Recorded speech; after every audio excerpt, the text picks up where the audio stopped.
Shalom. Mazmur 90 ayat 12. Ajarlah kami menghitung hari-hari kami hingga kami beroleh hati yang bijaksana. Banyak orang menganggap orang bijaksana itu kalau dia sudah jadi profesor. Ada yang mengira bijaksana itu kalau dia sudah rambut putih. Ada yang merasa bijaksana kalau dia sudah lanjut usia. Bijaksana kalau dia diam. Jadi kita selalu menghubungkan orang bijaksana itu kalau mereka punya gaya hidup itu ya tenang, tidak pernah marah-marah, kepala botak. Ingat ya, orang botak itu belum tentu bijaksana. Ada orang tanya saya, Pak Pendeta, bagaimana kalau orang botak depan? Saya bilang botak depan itu orang pintar. Botak belakang itu orang berpikir.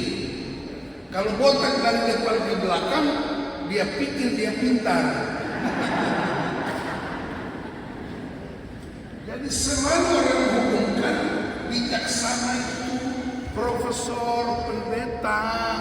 Alkitab bercerita siapakah yang disebut orang bijaksana dan bagaimana caranya supaya kita menjadi orang bijaksana. Perhatikan Mazmur 90 ayat 1. Tuhan, Engkaulah tempat perteduhan kami turun temurun. Orang yang bijaksana bukan usianya, bukan fisiknya, bukan jabatannya, ya bukan karena dia diam, tapi orang yang bijaksana, orang yang punya keputusan setiap hari bahwa Tuhanlah tempat perteduhan kami turun temurun. Bilang amin. Itu orang biasa. Hitung hari-hari sedemikian. Tiap hari dia mengalami Tuhan. Nama orang tiap hari alami Tuhan atau alami siapa? Alami Tuhan toh? Nama orang sudah usia lanjut karena Tuhan. Amin. Kalau mama punya rambut putih ini memang dari Tuhan. Kalau yang saya lihat di belakang itu dong cat sendiri.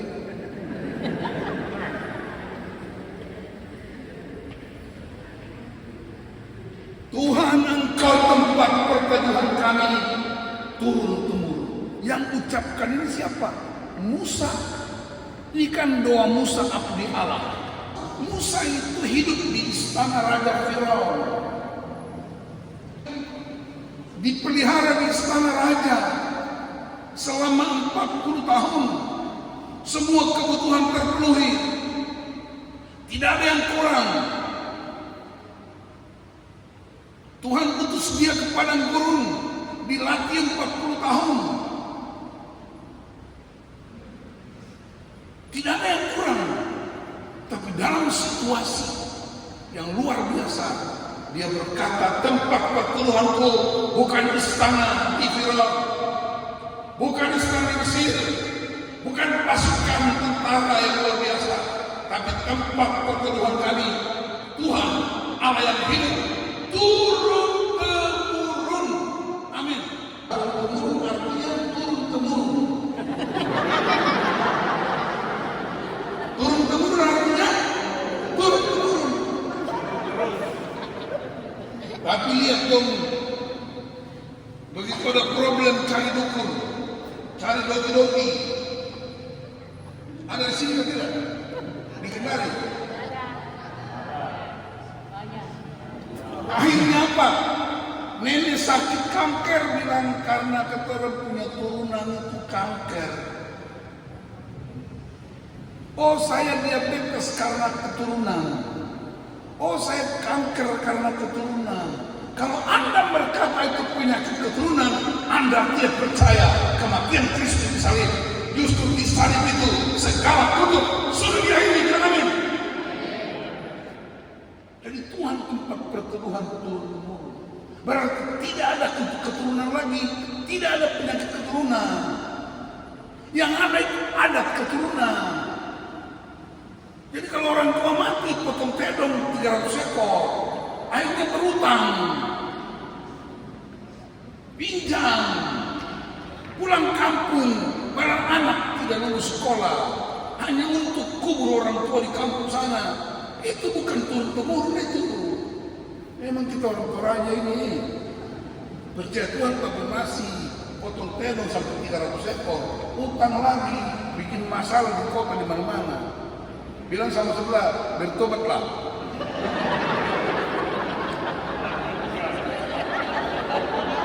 Amin. Kalau orang tua mati sudah pikir sudah selesai kok. Potong babi 1 ekor cukup. Kenapa utang bikin pesta 7 hari 7 malam? Kalau dia bangkit apa-apa. Tidak bangkit lagi kok. Firman Tuhan mengajarkan kita tempat perteduhan, tempat di mana kami berlindung hanya Tuhan yang hidup. Amin. Amin. Jadi orang yang bijaksana itu bukan karena dia punya jabatan. Orang bijaksana bukan karena dia botak. Bijaksana bukan karena dia tua. Bijaksana bukan oleh karena dia itu pendiam. Tapi orang yang bijaksana setiap hari, Senin sampai Minggu, 1 sampai 31, Januari sampai dengan Desember, dia hanya berkata, anak-anakku, keluargaku, Tuhanlah tempat perteduhan kita turun-temurun. Ada yang bilang ya Pak Pendeta, tapi orang Amerika itu enak ya? Apa yang enak? Orang sudah naik ke bulan, tinggal di bulan. Saya bilang itu juga di bulan, hidup dari bulan ke bulan, Januari, Februari, Maret, April, Mei, tanggal 1 sampai 15. Dong haleluya, Tuhan tempat perteduhan kami. Senyum semua karena gaji masih full. Kasih persembahan 50.000. Tapi kalau mulai tanggal 18 ke atas, lihat dia punya mulut dan hidung sudah mulai bak-balak, bersungkur. Kasih persembahan 2.000. Apalagi gang masuk ke gereja itu ada warung di sebelah kiri, sehingga tukar uang kecil. Ini ketemu kelakuan orang-orang Protestan. Bapak saya Protestan, pendeta lagi. Apalagi kalau persembahan apa? Dia mulai tahu persembahan dulu. Begitu uang ada 3 lembar, 1 100.000, 1 50.000, 1 10.000. Kantong kolektor pertama lewat. Kira-kira ambil angka berapa? 10.000, 50.000 atau 100? 10.000 toh? Ambil sambil ramas dia mati. Baru kasih masuk tangan. Kenapa ramas? Supaya tetangga jangan lihat toh sekecil toh. Persembahan kedua untuk komisi remaja pemuda. Tinggal 2 lembar. 50 sama 100. Ambil berapa? 50. Tapi tidak lepas lagi. Sedikit jepit biar tetangga lihat toh.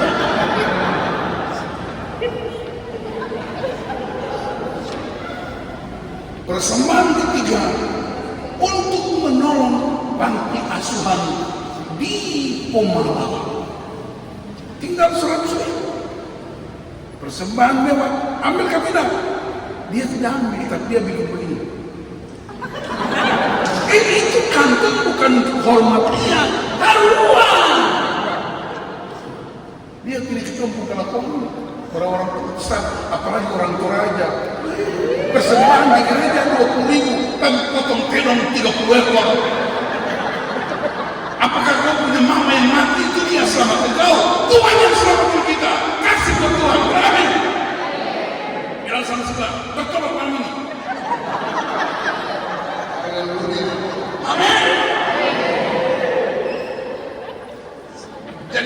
tempat pertemuan kita.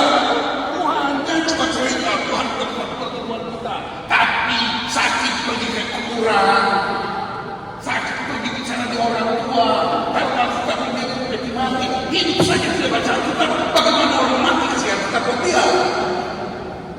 Ada satu orang tuanya doktor, profesor doktor, saya nggak sebutin nama. Anaknya itu sakit, sedikit stres. Lalu dia undang saya untuk berdoa buat dia. Lalu saya tanya bapaknya, dia bilang begini, Pak Panus, ini mungkin dia punya nenek marah. Karena sudah lama kami tidak pergi lihat kuburan nenek di Toraja. Ini pendeta dokter masih percaya nenek di kuburan. Ini memang orang Toraja. Tapi Toraja di sini baik semua, amin. Amin.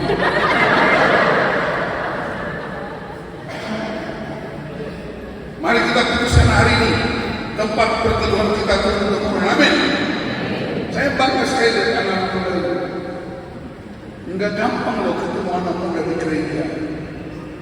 Apalagi malam minggu, kafe di Klario, mangrove, pura-pura minum kopi padahal pacaran di sana. Tapi anak-anak di gereja. Terus siapa Tuhan buat mereka? Mereka belajar Tuhan dari rumah tangga, dari keluarganya. Jadi mari jadi orang bijaksana, bilang amin. Apa bijaksananya? Tuhan, bilang sama-sama, Tuhan tempat pertemuan kami. Turun-temurun. Jadi bapak, kalau ada orang di rumah ada yang sakit, jangan ikut kasihan mama. Coba pergi lihat itu, ada orang kita di sebelah, orang apa? Orang Toraja. Supaya tiup-tiup sedikit. Jadi kita ini Protestan ini, ibadah kita itu bohong semua. Masih hari Minggu gereja, hari Senin pergi ke dukun. Hari Minggu gereja, hari Senin sabung ayam. Ada kebaktian kaum bapak, pergi lagi sabung ayam main judi. Lalu bilang, Tuhan, Engkau tempat pertemuan kami. Malaikat bilang, ngomong saja. Yang kedua, orang bijaksana dia kayak tempat.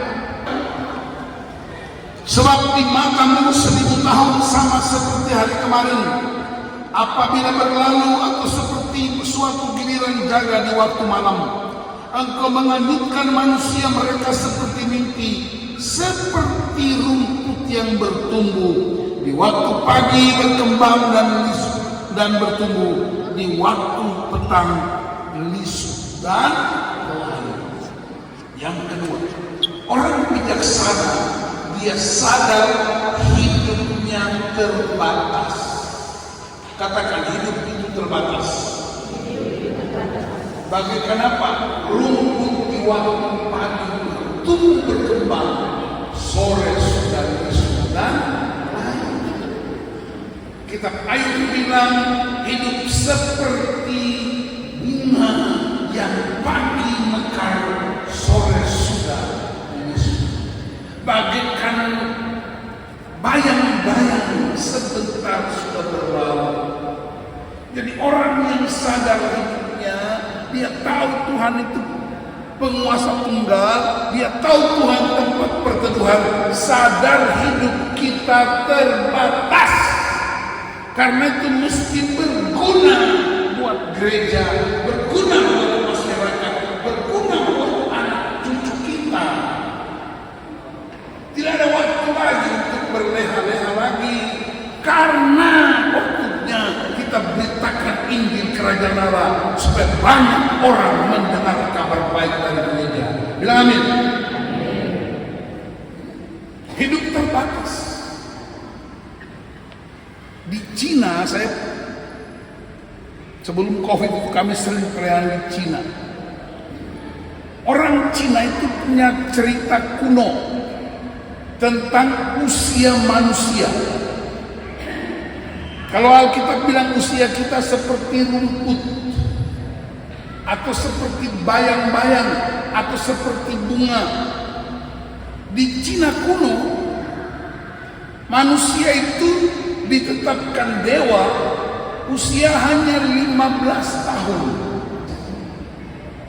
Jadi begitu 15 tahun, kepala dewa bikin sidang sinode para dewa. Kumpul semua dewa-dewa dari negara-negara bagian. Lalu dia bilang begini, saudara-saudara para dewa, kita sudah putuskan manusia umur 15 tahun. Tapi ternyata dia masih kuat, sehat dan segar. Jadi kita tambah lagi 15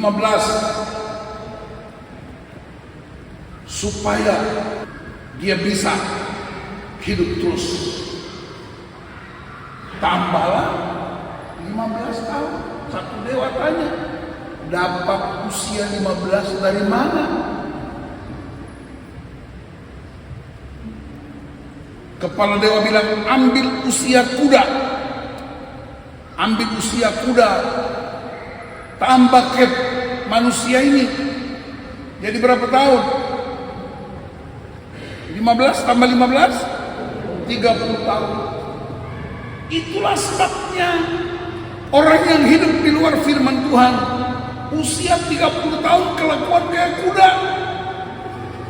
Tidak bisa dikendalikan, serobot sana, serobot sini, lompat pagar, lompat rumah orang, tidak bisa bedakan mana istri orang dan dia punya istri sendiri. Itu usia apa? Kuda, kuda liar. Jadi siapa di sini yang umur di bawah 30 tahun, kalau tidak cinta firman, tidak tahu Tuhan, kelakuan seperti apa? Kuda. Coba lihat kiri kanan. Usia-usia di bawah 30. Pas 30 tahun kepala dia bilang rapat lagi. Dong sidang sinode setiap 15 tahun satu kali. Lalu kepala dewa bilang, ini 30 masih kuat. Tambah lagi 15. Ambil dari mana bos? Ambil usia sapi. Usia sapi diambil. Bos, kalau 15 tidak cukup, tambah 5 sudah 20 sudah. Diambil lalu usia sapi 20, tambah 30 jadi berapa? 50. Jadi orang yang usia 30 sampai 50, kalau hidup di luar firman, seperti sapi, badan gemuk, banyak kolesterol, asam urat, darah tinggi. Berjalan itu sudah mulai lama-lama, makan amlodipin, makan simvastatin. Karena apa? Darah tinggi. Itu usia sapi. Dulu pinggang seperti gitar Spanyol, sekarang pinggang sudah berubah seperti mimbar gereja Efrata. Itu usia apa? Sapi. Kalau hidup di luar firman Tuhan. Setelah usia 50 tahun, dewa bilang masih kuat, kumpul lagi. Jadi kumpul, tambah lagi 15 tahun, tambah lagi. Satu bilang tambah lagi bos, 20 saja, 20, 50 tambah 20 berapa? 70. Ambil usia apa bos? Usia anjing. Ambil 20 dari anjing, tambah di manusia 50 jadi 70.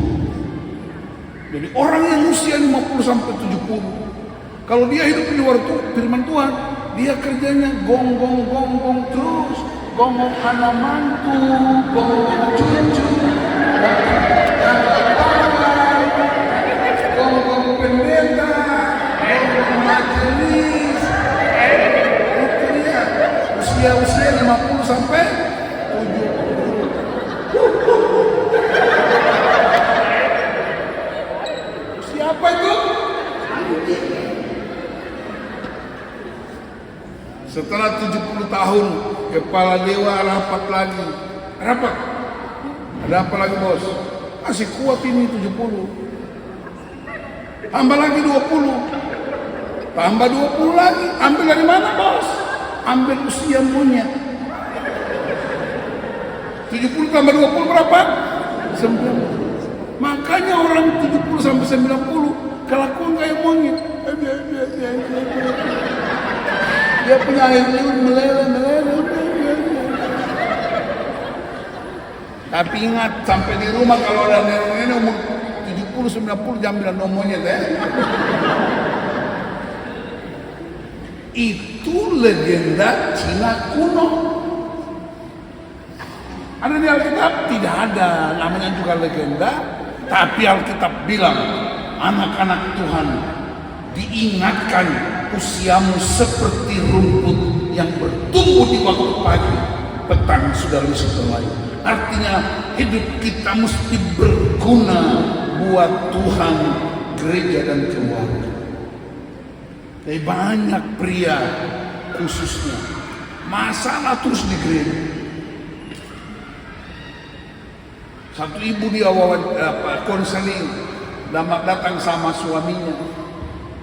Ibu, Pak Pendeta, tiap hari menangis tuh. Kenapa? Bapak kenapa? Aduh, Pak Pendeta, saya tiap hari kasih gaji, uang cukup, ada mobil, ada rumah, ada lengkap. Kenapa ibu menangis terus? Dia bilang, Pak Pendeta, saya itu suami itu, aduh, dia dibawa lari kuntilanak. Saya itu suami itu laki-laki paling bodoh di dunia. Ibu ulang, suamiku itu laki-laki paling bodoh. Sebenarnya suamimu kan tidak bodoh. Ibu yang bodoh, sudah tahu dia bodoh, kenapa kawin dengan dia?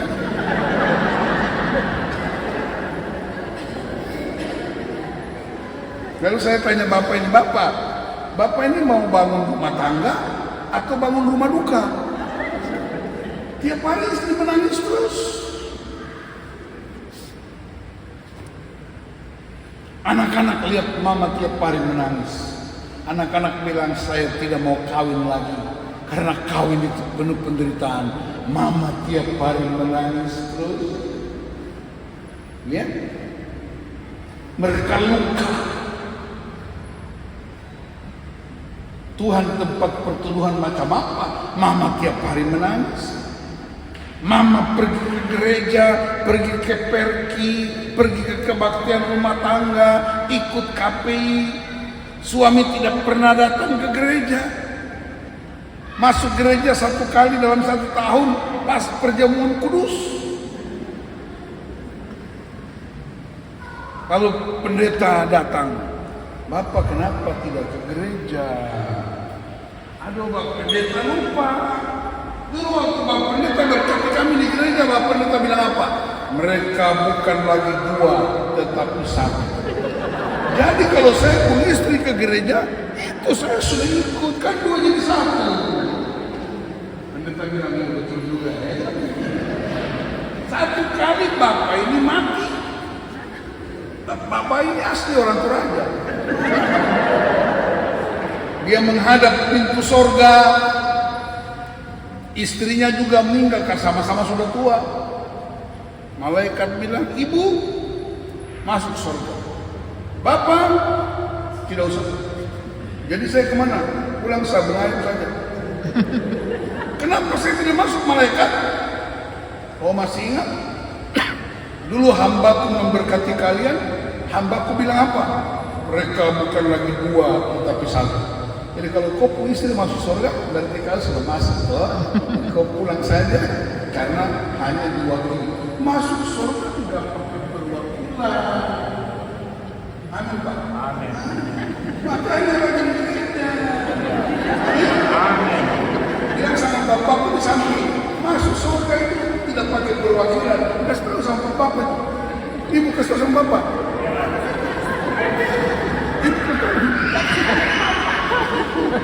Amin. Sedikit-sedikit dua jadi satu. Dua jadi satu itu bukan hanya punya anak, tapi kalau masalah suami itu masalah istri, kan dua jadi satu. Masalah istri jadi masalah suami, dua jadi satu. Satu kali ada pesta pernikahan. Ini pesta orang Toraja. Betul ini di Jakarta. Bapak ini dia punya usia sapi. Jadi kolesterol asam urat. Begitu mau antri makan ambil bapiong kah. Begitu mau ambil dia pembini bilang, "Pak, hati-hati. Kau punya darah tinggi dan kolesterol." Soal bilang, "Tidak apa-apa mama, ini makan pakai iman." Makan sudah. Pulang rumah tengah malam, darah tinggi mulai, kolesterol mulai. Dia mulai bangunkan istrinya, "Mama, tolong dulu. Mama, ambil saya obat dulu, saya punya darah tinggi naik." Istri bilang, "Tidur pakai iman."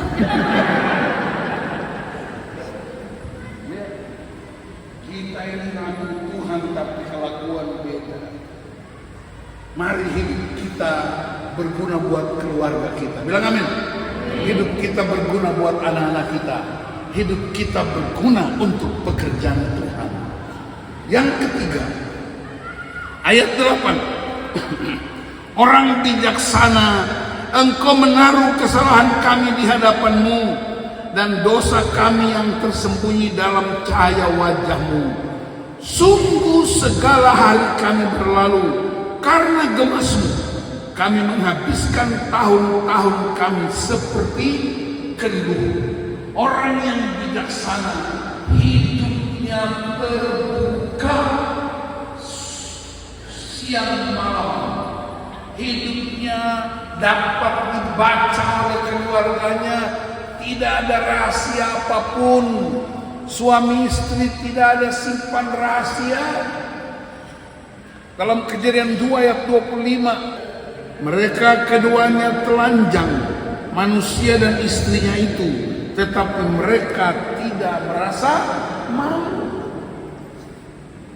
Anak-anak kecil masih bisa telanjang di depan orang tua, betul?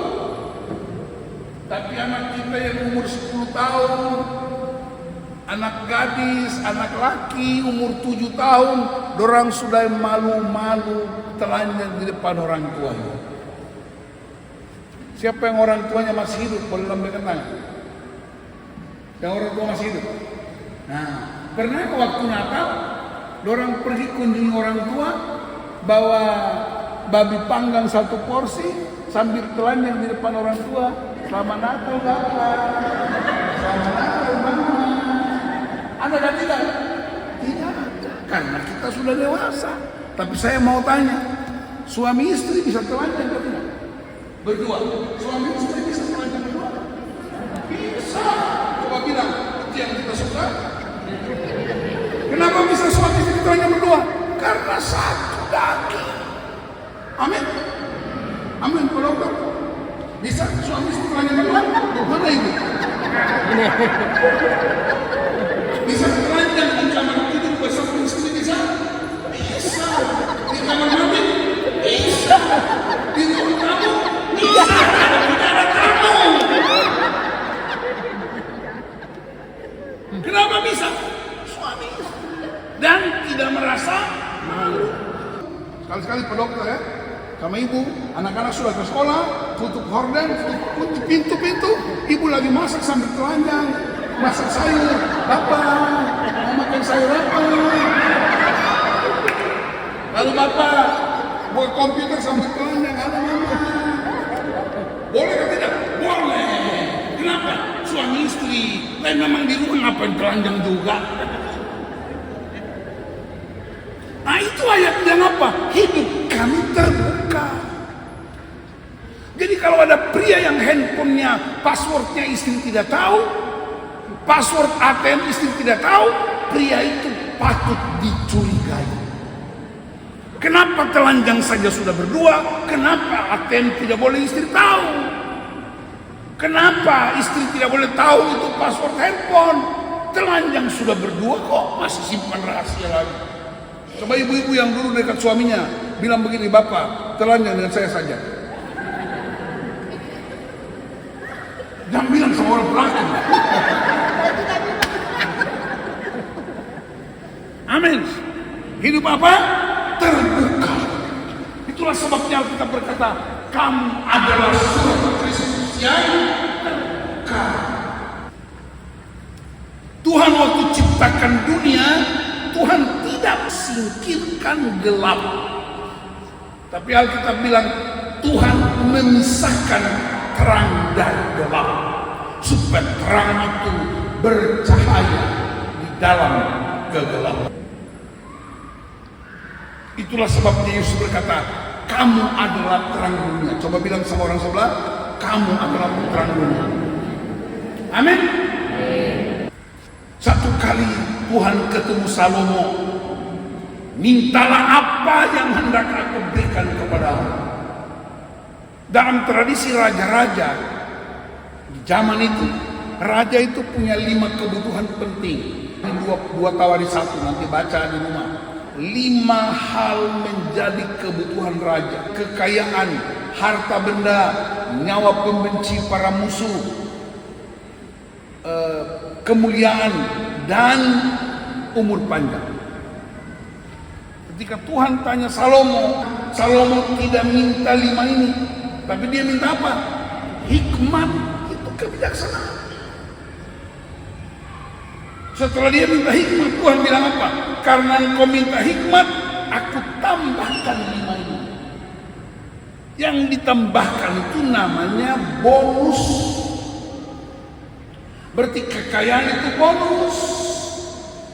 Jangan kejar kekayaan, itu bonus. Jangan kejar harta benda, itu bonus. Jangan kejar usia panjang, itu bonus. Yang kita kejar apa? Hikmat Allah. Dan 1 Korintus 1 ayat 30 berkata, hikmat Allah itu adalah Yesus Kristus Tuhan. Karena itu carilah dahulu kerajaan Allah dan kebenaran, supaya segala sesuatu ditambah. Baru Yesus bilang apa? Lihat burung-burung di udara. Mereka tidak menanam, tidak menabur, tapi Bapa pelihara mereka. Bilang amin. Jadi ibu-ibu, kalau musim-musim paceklik, gaji sudah mulai habis, pemasukan kurang, tidak ada lagi makan di rumah, keluar lagi rumah baru lihat di luar, ada burung-burung yang tidak ada lagi burung-burung yang bersiul, itu saja bersiul.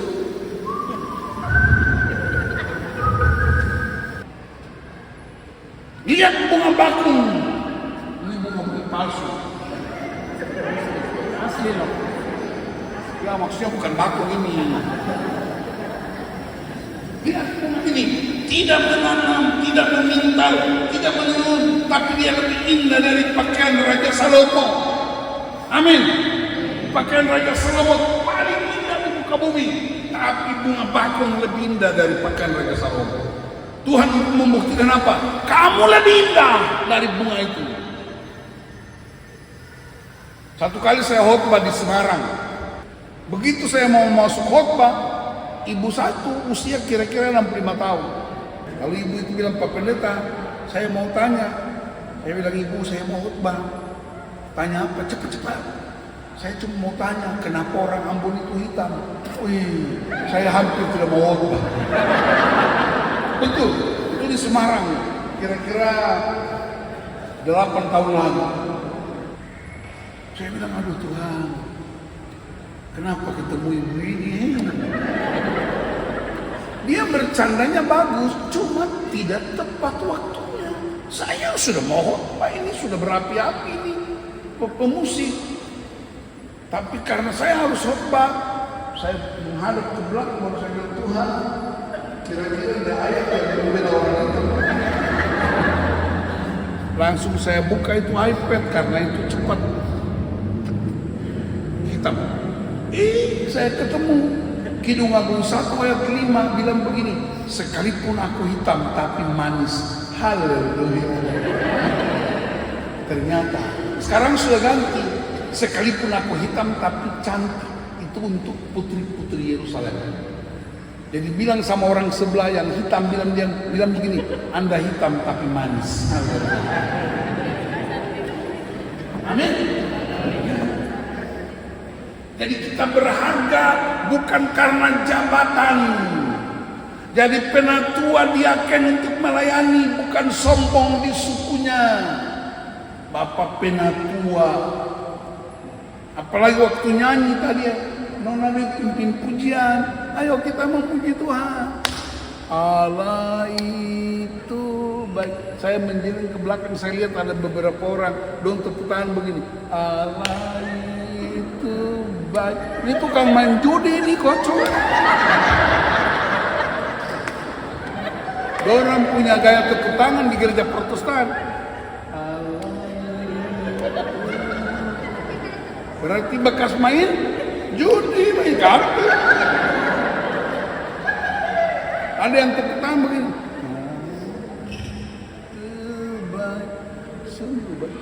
Ini bapak ini stroke apa ya? Orang tepuk tangan tuh begini. Coba semua. Nih, saya mau kasih tahu. Dokter ahli jantung di rumah sakit Cikini, ahli jantung, dia bilang begini, setiap hari tepuk tangan, pastikan jari-jari ini baku dapat 10 kali dalam satu hari supaya darah itu mengalir normal. Ayo 10 kali.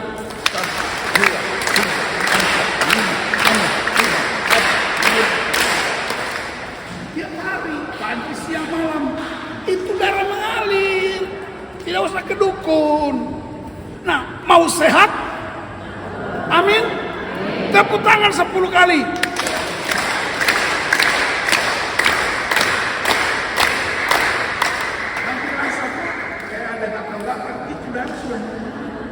Mau sehat, tepuk tangan tinggi-tinggi. Untuk tepuk tangan buat Tuhan.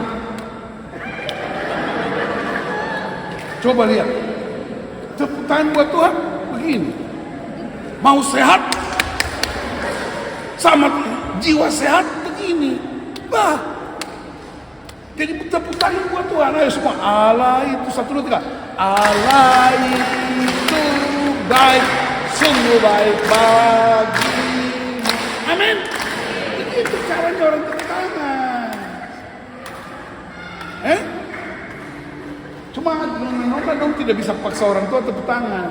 Lalu takut sampai di rumah tepuk pipi lagi. Ada bapak-bapak yang tepuk tangan cuma tangan sebelah begitu. Dia nyanyi, mulut bergerak tapi tidak ada suara. Tadi ada saya lihat. Berarti ini pria, dia suka pukul istri.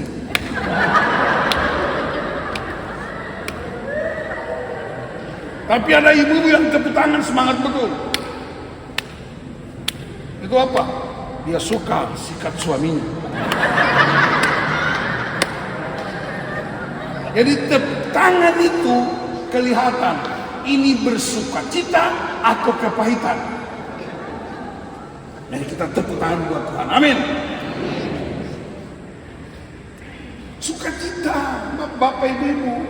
Apalagi mama dong sudah tua. Coba baca ayat 10.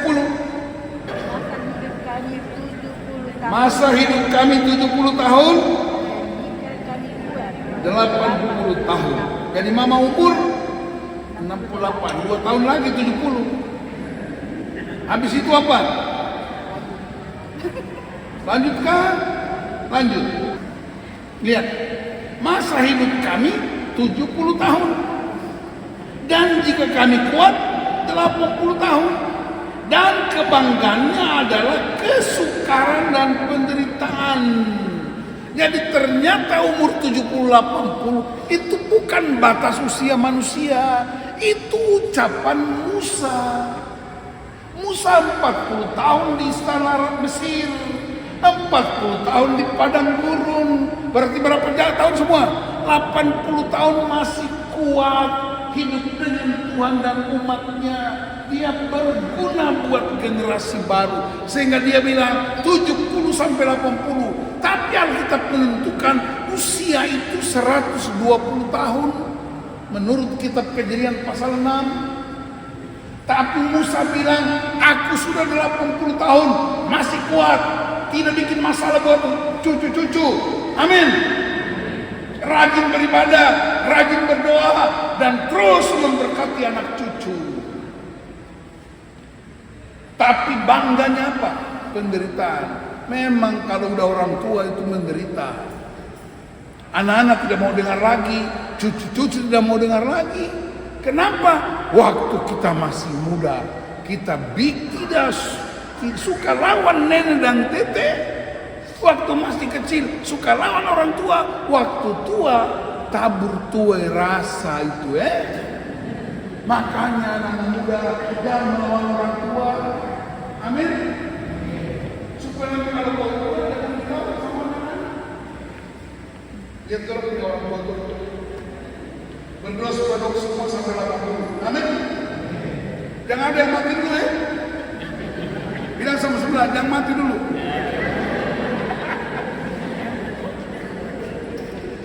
Kalau ini kita praktekkan, betapa dahsyatnya. Bagaimana caranya supaya kita tetap menjadi orang bijaksana? Tuhanlah tempat perteduhan kami. Amin.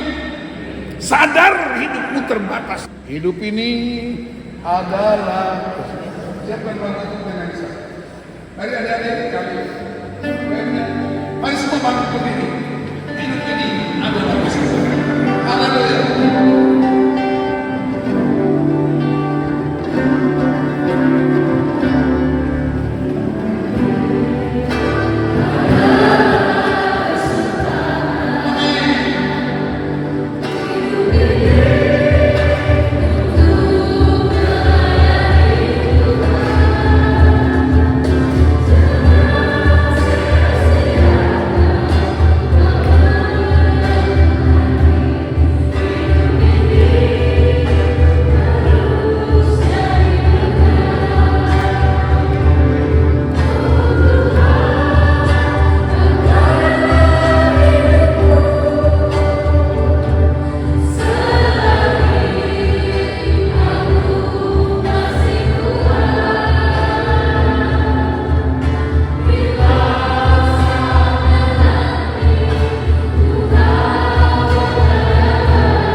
Bagiku hidup adalah Kristus, mati adalah sebuah keuntungan. Amin. Berarti hidup 24 jam satu hari hanya Kristus. Dan anak-anak kita akan mendengar, Tuhan tempat perteduhan kami turun-temurun. Itulah warisan yang luar biasa. Bapak Ibu bisa wariskan tanah, tidak salah. Tapi tanah itu suatu ketika akan menjadi sumber konflik anak cucu. Tanah itu bisa dijual. Silahkan wariskan uang buat mereka, tapi satu ketika uang itu akan habis. Silahkan wariskan gedung, satu ketika gedung itu akan dijual. Tapi wariskan Tuhan buat anak-anak kita. itulah modal kehidupan yang tidak akan pernah berakhir. Mari banggalah anak-anak muda yang hidup di pelataran Bait Allah. Mereka jadi generasi harapan kita. Jangan halang-halangi mereka. Oh, Anda suka suruh mereka sekolah minggu, suruh mereka kebaktian, tidak salah. Tapi mari hidupmu, tindakanmu, praktek orang tua, praktek suami istri, jangan menghalangi anak-anak itu untuk mengalami Tuhan. Ada harapan buat kita ketika anak-anak muda mengurusi pekerjaan Tuhan. Kita bersuka cita karena ketika kita sudah tidak ada, pekerjaan Tuhan akan terus berlanjut sampai Yesus datang kembali. Itulah kebanggaan Musa, itulah kebanggaan orang tua, itulah kebanggaan pemimpin-pemimpin yang hatinya bijaksana. Selama dia hidup, dia mewariskan kehidupan buat anak cucu. Kalau ini kita praktekkan, Anda tidak usah khawatir datangnya musim panas, musim kering. Anda tidak usah khawatir pohon-pohon tetap akan berbuah dalam musim apapun, karena kau tertanam di pelataran Bait Allah. Tundukkan kepala kita belakang saya. Bapak, hamba sudah berhenti berbicara. Hambamu terbatas menerangkan kekuatanmu, menerangkan kuasa-Mu. Biar kebenaran firman Tuhan malam ini menyegarkan iman kami, menguatkan kami, melatih kami, menasihati kami, menegur kami, supaya kami tidak menjadi orang Kristen yang cengeng, orang Kristen yang sembarangan hidupnya, karena hidup kami terbatas. Biarlah kami menjadi orang-orang Kristen, anak-anak Tuhan yang selalu memutuskan Tuhanlah tempat perteduhan kami turun-temurun. Kami sadar hidup kami terbatas. Kami belajar dari Yesus, usianya hanya 33,5 tahun secara manusiawi, tapi dunia berubah. Dan usia kami seringkali 2 kali Yesus, 3 kali Yesus. Dan karena itu biarlah kami berkat buat anak cucu. Kami berkati keluarga-keluarga berbagian firman. Kami bersuka cita karena anak cucu kami boleh berdiri di hadapan Tuhan, menaikkan penyembahan pujian, memberi tanda buat kami. Generasi-generasi penerus Injil Kerajaan Allah akan terus berlangsung, dan kami para orang tua menikmati kemuliaan Allah. Terima kasih Yesus Tuhan. Biarlah kebenaran firman menguatkan kami, menegur kami, menolong kami, membebaskan kami jadi orang-orang yang bijaksana dalam nama Yesus Kristus. Haleluya. Semua bilang amin.